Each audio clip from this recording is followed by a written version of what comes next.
વડોદરાના તરસાલીમાં ગણપતિ પંડાલ નજીક પથ્થરમારાનો બનાવ. પોલીસ કાફલો ઘટના સ્થળે પહોંચી ગયો. વડોદરા શહેરના તરસાલી વિસ્તારમાં આવેલા દિવાળીપુરા સ્લમ ક્વાર્ટર્સ ખાતે ગણપતિ પંડાલ નજીક અશાંતિ સર્જાયાની ઘટના સામે આવી છે. માહિતી મળતા જ પોલીસ તંત્ર સક્રિય બન્યું હતું. આ ઘટના બાદ પોલીસ કમિશનર, પોલીસ અધિક્ષક અને પોલીસ નિરીક્ષક સહિતનો ઉચ્ચ પોલીસ કાફલો તાત્કાલિક ઘટના સ્થળે પહોંચી ગયો હતો. પરિસ્થિતિની ગંભીરતાને ધ્યાનમાં રાખીને આસપાસના રહેવાસીઓના ટોળા એકત્ર થઈ ગયા હતા અને પરિસ્થિતિ નિયંત્રણમાં લેવા પોલીસે કડક પગલાં લીધા હતા. સ્થાનિકો દ્વારા પ્રાપ્ત વિગતો અનુસાર ગણપતિ પંડાલમાં 56 ભોગનો કાર્યક્રમ પૂર્ણ થયા બાદ અચાનક પંડાલ પાસે પાર્ક કરેલી એક દ્વિચક્રી વાહન પર પથ્થરમારો થયો હતો. આ ઘટનાને પગલે લોકો તે દિશામાં દોડી ગયા હતા, જ્યાં ફરીથી પથ્થરો ફેંકવામાં આવ્યા હતા. આ હુમલાથી ગભરાઈને સ્થાનિક નાગરિકોએ તાત્કાલિક પોલીસને જાણ કરી હતી, જેના પગલે પોલીસ તંત્ર હરકતમાં આવ્યું હતું. આ ઘટના બાદ વિસ્તારમાં તણાવપૂર્ણ વાતાવરણ સર્જાયું હતું. પરિસ્થિતિ વધુ વણસે નહીં તે માટે પોલીસે સમગ્ર વિસ્તારમાં સઘન કોમ્બિંગ શરૂ કર્યું હતું. આસપાસના લોકોએ જય શ્રીરામના નારા લગાવીને પોતાનો રોષ અને ભાવનાઓ વ્યક્ત કરી હતી. પોલીસે ઘટનાની ઊંડાણપૂર્વક તપાસ હાથ ધરી છે અને ગુનેગારોને ઝડપી પાડવા માટે કાર્યવાહી શરૂ કરી છે. આજે તરસાલી વિસ્તારમાં દિવાળીપુરા સ્લમ ક્વાર્ટર વિસ્તારમાં 56 ભોગનો કાર્યક્રમ હતો. ગણેશજી ની આરતી પછી એમાં અસામાજિક તત્વો દ્વારા 7 થી 8 પથ્થર મારીને વિસ્તારની શાંતિને દોડવાનું કામ કર્યું છે.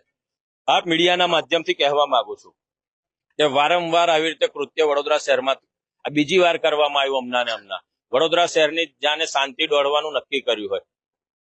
5 દિવસ પહેલા જયારે ગણેશ આગમન હતું ત્યારે બી એના પર ઈંડા ફેંકીને વડોદરા શહેરની શાંતિ દોડવાનું કામ કર્યું છે.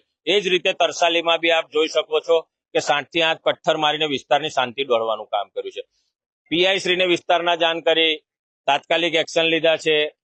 આઈપીએસ અધિકારી અભિષેક ગુપ્તા સાહેબ બી આવી ગયા છે સ્થળ પર ને તાત્કાલિક કોમ્બિંગ કરે એવી અમારી માંગણી હતી, તો તાત્કાલિક કોમ્બિંગ બી સ્ટાર્ટ કર્યું છે. અને મારે વિનંતી છે પોલીસ સ્ટાફને અને વડોદરા મ્યુનિસિપલ કમિશનરને બી કે આ કબ્રસ્તાન પર બનેલી સોસાયટી છે એના પર તાત્કાલિક બુલડોઝર ફેરવવું જોઈએ. તરસાલીમાં મકરપુરા પોલીસ સ્ટેશન વિસ્તારમાં તરસાલીમાં જે આર્ટિફિશિયલ લેક બનાવવામાં આવ્યું છે તેની પાછળની સાઈડમાં જે ગલી છે ત્યાં ગણપતિ પંડાલ છે. ત્યાંથી એવા ન્યૂઝ આવ્યા કે અમને ગણપતિ પંડાલની બાજુમાં જે એક્ટિવા પડી છે ત્યાં કંઈક એની પર પડી હોય અવાજ આવ્યો અને ધ્યાન દોર્યા અને અમે દરેક પંડાલ ઉપર એક પોલીસ તરફથી જે માણસ રાખ્યો હોય છે એને આ વાતની ધ્યાન થતા તેને અમારું ધ્યાન દોર્યું અને ધ્યાન દોરતા થાણા અધિકારી એસીપી સાહેબ અને હું અમે તાત્કાલિક સ્થળ પર પહોંચી ગયા છે. એલસીબી ને અને ડિસ્ટાફના માણસોને અલગ અલગ ટીમ બનાવીને ચેક કરી રહ્યા છે કે કંઈ શું ફેંકવામાં આવ્યું હોઈ શકે અને કોના દ્વારા ફેંકવામાં આવ્યું હોઈ શકે તે બાબતે અલગ અલગ ટીમ બનાવીને કોમ્બિંગ અત્યારે હાલમાં ચાલુ છે. પ્રાથમિક દ્રષ્ટિએ જોવામાં લાગે છે કે કંઈ ફેંક્યું હોય જેટલું અમે બધા ટેરેસનું ચેક કરાવ્યું છે એવું કંઈ સંદિગ્ધ વસ્તુ મળી નથી આવી હજુ સુધી, પણ સીસીટીવી બી ચેક કરી રહ્યા છે જો આજુબાજુમાં ક્યાં હોય તો.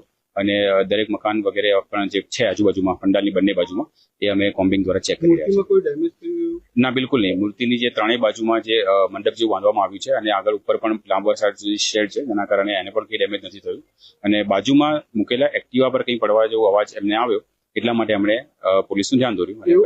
વાતો આવી છે કે છોકરાને કંઈક પાછળથી કંઈક પથ્થર જેવું લાગ્યું.